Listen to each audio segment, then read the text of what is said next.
In this tutorial, I'm going to talk about the process for downloading what's called a tabulation. So what is a tabulation and what's it good for? Well, to do that we need to have a query, so I will search for stab. Stab star, so that should give us stab, stabbed, stabbing, stable, stabilize. Yes, all kinds of things.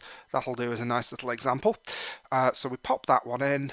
Now the tabulation function is accessed through the same menu option as download. So if we go to download, you may have seen that I did a tutorial for the query download function, so I shan't talk any more about that now. All that we're interested in on this screen is right at the bottom where you can switch download type, because tabulation is also a download of the concordance, but it's a different type of download to the straightforward download here. If you use these options, then you'll get something pretty similar to what you got on the concordance screen where we were before. But if you switch download type to tabulation, then you'll get something rather different. So let's press that button, switch download type, and you'll see we've got a new interface, and this is what this tutorial is going to be on. It's going to be about the download query tabulation function. Now, it should be emphasized before I get into any of the details on this that the query tabulation function is very much not a beginner's tool. It's an expert tool. So if you're only using CQPweb for kind of basic straightforward stuff, then you are probably not going to need the tabulation control. On the other hand, if you are making serious expert level use of the system, then the tabulation control might indeed be handy. That said, you really have to have a good understanding of the internals of CQPweb and CQP, which is the program that CQPweb is based on. You have to have a good understanding of the internals of these programs in order to make full use of all the process that you've got here. And for that reason, there is actually a link up here to the CQP tutorial, which explains the ins and outs of the underlying function. But let's just run through what it says here. A tabulation is a plain text table, so a table consisting of one row on each line and tabs between the columns, containing, for each result in a query, a series of related items of data from the underlying corpus index. Right? So we're not giving you a displayed concordance. Instead, we give you full control over pulling out different items from the data structure of Corpus Workbench. Each column contains one item of data specified for a given position or a range of positions relative to the query result. We'll look at how that works in a minute. And you have a choice between using the commonly used tabulations, which are here, or you can define a set of columns. So before we go any further, let us take a look at the relevant web page here. This takes you out of CQPweb and onto the Corpus Workbench website into a particular section of the CQP tutorial. So this is all highly complex, and I'm not going to go into any of it now, but this is the stuff that you need to understand in depth to use the CQP program from the command line, which is basically what CQPweb does in the background. It accesses the CQP program and sends it commands and gets back results. So yes, I really must emphasize here, this is an expert function for people with a good understanding of what's going on. So let's take a look at these controls. So you have the frequently used tabulations here. You have the specify tabulation controls here. And if I scroll down a bit further, that's the button to download whatever you have specified in this section of the form. You can also expand the form. By default, the form has 5 columns, but you can increase the number of columns to 9, 10, 11, 12, up to 20. Anything more than 20 is extremely complex, and you're probably better off downloading several different files. Anyway, so let me just show you how that works. Let's get 9 columns. So it's exactly the same page, except that now this goes up to 9. Right, so that's probably the easiest control on this entire page, except for this button right at the bottom, which takes you back to the download concordance screen. Let's go into download tabulation again. Right, time to explain some of the more complex bits. Let's start with the frequently used tabulation. These are four simple tables, four simple data tables, which which you can access without contending with the more complex positions down, with the more complex controls down here.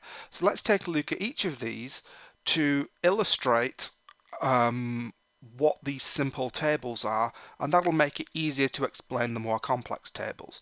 So let's try this one.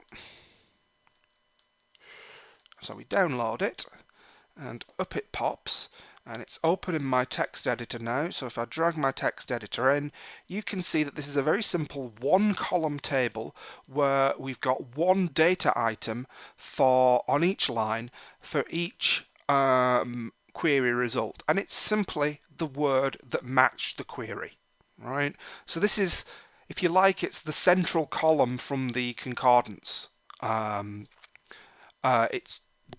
It's just the hit word. So that's the most simple table. Now, this only downloads the first word of each hit. So if I'd done a query where there were 3 words at each hit, then I'd only get the first word if I did this. Or if there was a variable number of words in each hit, then I would still only get the first word. The second table downloads the entire hit, so that's why it says used for multi-word queries. So if I've searched for something, that is 3 words long, then I would get all the words if I did that. So let's just take a look at that. Because we've only got 1 word in each hit, that should be the same, and indeed it is. We've got just the word, nothing else. That's all we've got on each line, just the word of the hit. Now, the next two are slightly more complicated. The third one, table with corpus position of the first word of each hit, is the same as this, but instead of giving us the word, it gives you the corpus position. What's the corpus position? Well, this is where we start getting into the details of the underlying data structure. The corpus position is a number associated with each token in a corpus. Basically, the numbering starts at 0, so corpus position 0 is the first word in the entire corpus. Then we keep going up, so we have corpus position 1 for the second word, corpus position 2 for the third word, and so on and so on and so forth right the way through. So if we download a table with the corpus position of the first word of each hit and open that, then we get a file which doesn't contain any words at all. It just contains a long list of numbers. So 14211, what that means is that the first hit for this query is at corpus position 14211, which is the 14,212th word in the corpus. 14,212 because remember we start counting at 0. So these numbers refer to the location in the corpus. And if you're going to be doing complex things relating to the internal data structure, this can of course be handy. All of these frequently used tables, the first 3 there, they're all based on a table with a single column that has a useful piece of information in it. This fourth one here gives you multiple columns. It gives you the corpus position and all the annotations of the first word of each hit, right? So obviously this is most useful for when you've searched for just one thing. Let's download that. Here we go. And let me drag it in. Okay, so now we have a file with several tab delimited columns. The first column is the corpus position, which we know, we explained it before, it's the number of the position in the corpus. Then, for each column, we have a different type of annotation. If you've watched some of these other tutorials, I've talked about how in CQPweb you have different layers of annotation built into the structure of the data, and some of these are accessed in different ways. So for example, in the simple query language, you use the underscore to access certain types of tags, and you use curly brackets, braces to access other types of annotation, usually a lemma. And one of these annotations, the primary one, is visible in the concordance if you hover over the links in the middle. So there are all kinds of different ways in which you can get partial access to these annotations. The tabulation gives you complete access. All it does, it doesn't treat any of the annotations in an at all special way. It just lays out each annotation as a separate column in this tab delimited table. So let's take a look at just one line. This corpus has quite a lot of annotations in it. So you have the corpus position, which is always there. You have the word, which is always there. And then we have 1, 2, 3, 4, 5 layers of annotation. So 7 columns in all. Now in this corpus, what these particular columns represent is, just to take them in order, the first is the simple part of speech tag. The second is the lemma. The third is a combination of the lemma and the part of speech tag linked by an underscore. I won't explain now why that's there, why we duplicate that information. There is a good reason for it, but it would take us too far afield for me to explain it now. Then we have the part of speech tag in the clause 7 or clause 6 tag set there. And finally we have the semantic tag following the tag set, the USAS tag set. So this is, as I say, it's raw access to the indexed corpus data that underlies everything in CQPweb.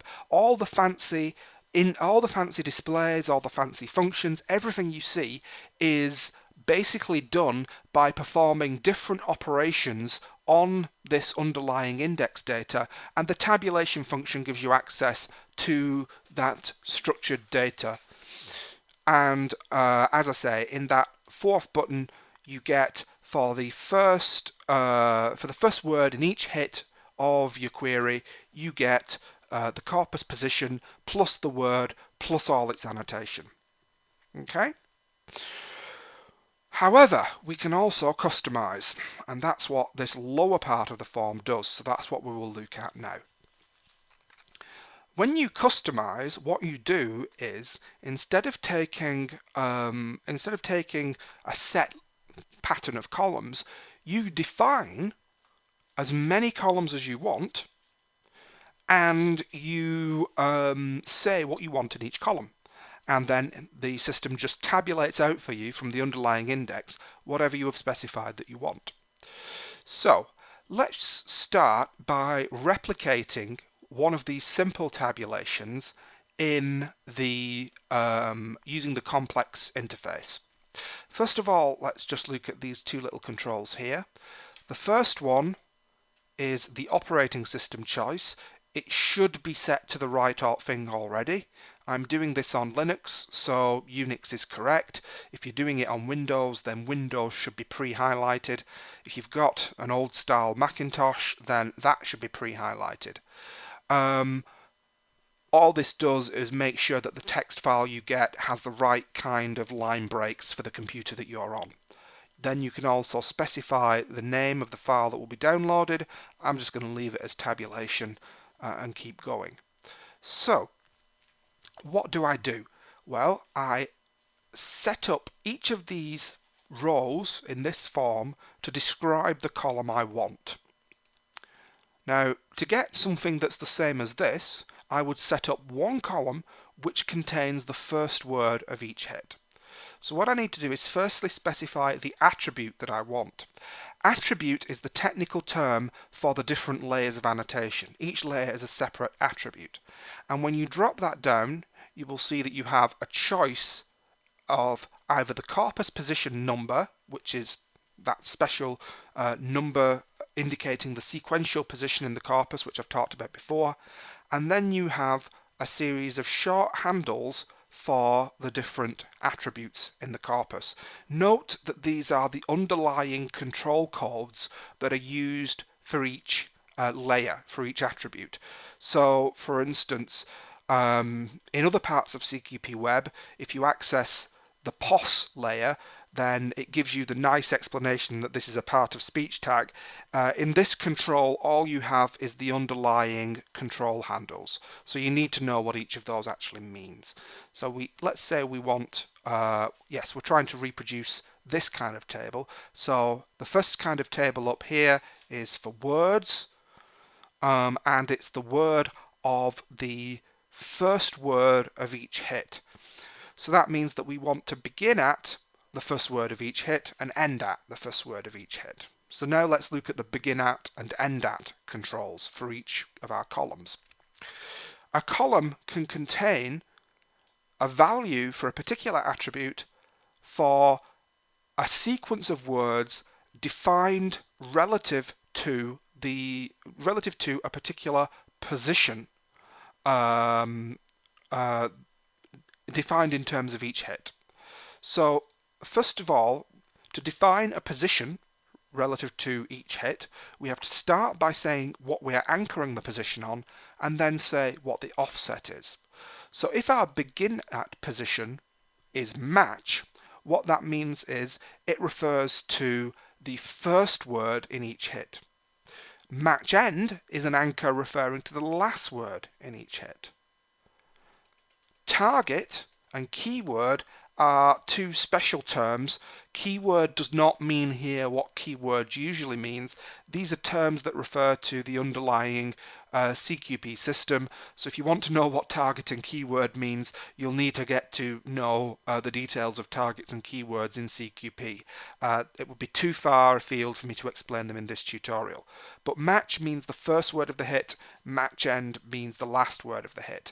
In this tutorial, in this particular query that I'm working on, there's only one word per hit, so match and match end are the same token. We can then begin at an offset before or after the match. And then we end at another anchor, which is defined in the same way. So if I define match no offset as my begin and match no offset as my end, then I've basically said get me the word from the first word of my hit and then stopping at the last word of my hit. So that should give me one word in one column. So that would be the settings for the same as we have in this frequently used tabulation. So if I download that, and yes, if I bring in the text editor, you can see that's the same as I had when I downloaded the words. This is what happened when I pressed the frequently used download, and this is what I got when I simulated the same thing using the complex controls. If we've got a multi-word query and we want all the words in the multi-word query, then we can say begin at match and end at the end of the match. So this will include all words that are part of the hit. Again, because we've got a one-word query here, we will only get one word per hit. So yes, it's the same thing again. But if you had a multi-word query, you would now have all the words in each hit laid out. In order for us to see with a single word query what this looks like, we can define an offset, which will mean that the column contains words before and after our anchor. So let's say that we want from -5 from the match, so that's 5 words before the first word of our hit, to 5 words after the end of our hit. So we're still going to get one column, but now we're asking for 10 words in each column. So if I bring this in, here it is. So note that these words are divided by spaces because they are within a single column, right?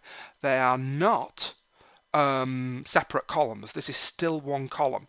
So because we defined this column to contain multiple words, we've got spaces between the items, not tabs.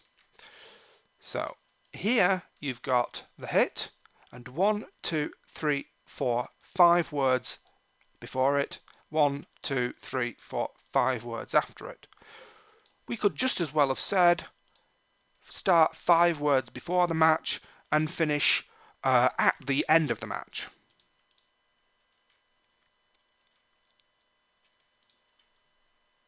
And if we did that, then we'd get something like this. You can see there, the last word on each line is the hit, and we include 5 words before. 1, 2, 3, 4, 5. How about if I switch that back to match, because that's the simplest. How about, in fact, if we go back to all the basic options, how about downloading other options? Well, if we select corpus position number here, then we will get the equivalent of this, right? We will get the corpus position number of the first word of each hit. But what if we choose something else? What if we choose lemma? Well, in that case,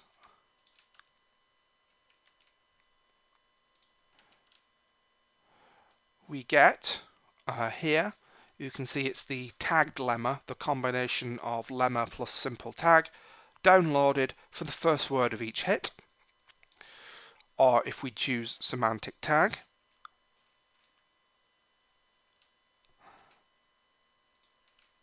here we get a download with just the semantic tag of each hit.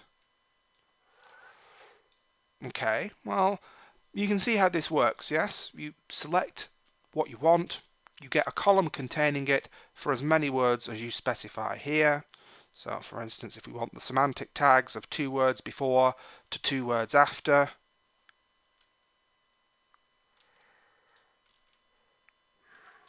there we go, voila, again, 5 elements, 2 before, thing itself, 2 after for each line. Okay, so we're just pulling out items from the data index in whatever pattern we want. If you want to specify multiple columns, all you have to do is specify something other than column not in use here. So let's, for instance, see how we can simulate this simple table here. Corpus position and all tags of the initial word. Well, okay, so let's have the first one be corpus position of the match, and then the second one be word of the match, and then the third one be class of the match, HW of the match, lemma of the match, and we could fill in the rest if we had more space. Actually, let's make it slightly more interesting. Let's make it word, pos, head word, and semantic tag.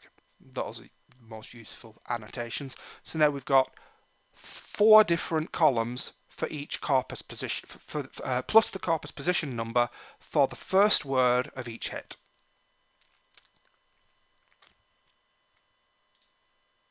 And again, there we go.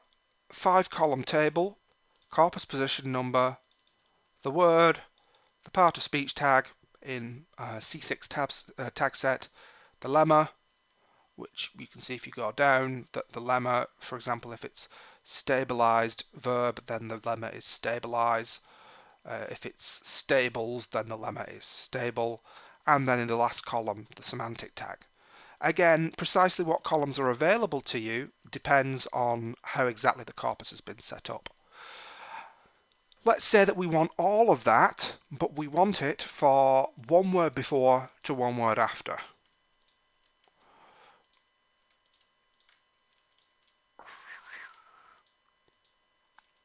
Oops, sorry, it should be -1, minus, oh, okay. Sorry, I'm hurrying here, so I'm misclicking occasionally. Right, slow but steady. Okay, so now every column will contain 3 words.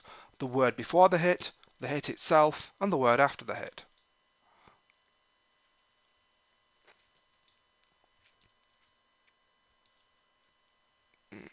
Okay, here we are. So again, there we are, 3 items with spaces between them, then tab for the next column. then word before, word itself, word after, word before, word itself, word after, word before, word itself, word after, word before, word itself, word after. For corpus position number, word, part of speech tag, lemma, and semantic tag. Okay, so you've got total access and total control. There is no need to have the same numbers in each column. So you might decide, for instance, that for corpus position number, we don't need 3 numbers, we just need the middle number because we can work out the other numbers from the middle number. So, but on the other hand, you might say, well, for words, let's have slightly more. But for part of speech and lemma and semantic tag, let's just have one word before and one word after. Download tabulation.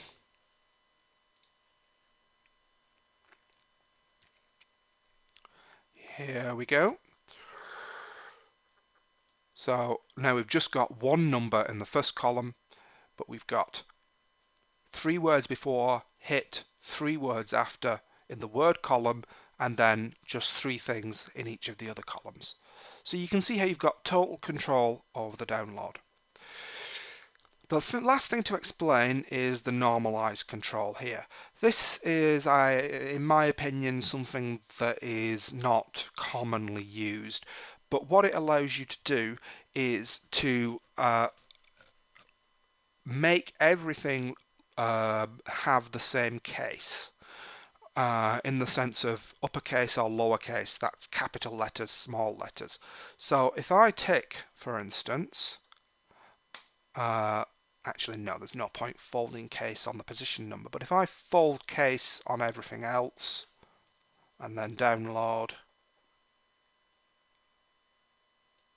and then open, here we go, you will see that because I've folded case, everything in those columns is now lowercase. And this can be helpful if you're using frequency count programs that don't take into account case folding. It can be handy to have CQP do that for you. But most of the time you won't want that. Diacritic folding is the same, except that it standardizes the accents by taking away any accents. English doesn't have very many accents, so I don't think I can demonstrate that. There's a few words like naive and cafe that have cafe with an acute accent on the E, or naive with a diaresis on the I. If you have diacritic folding ticked, then those accents will disappear. And again, that's sometimes handy for if you're doing frequency counts in a program that would otherwise be messed up by diacritics, but otherwise you can just leave that unticked. Okay, that's the end of this tutorial. I hope that even though I've not been able to explain all the details of tabulation, because that involves pretty detailed knowledge of the CQP program that underlies CQPweb, I hope that even in the absence of that more detailed explanation, you've got some impression of the power that you've got with the tabulation function to see exactly what is going on in any of the annotation layers at any position relative to a hit in your query. That's the end of that tutorial.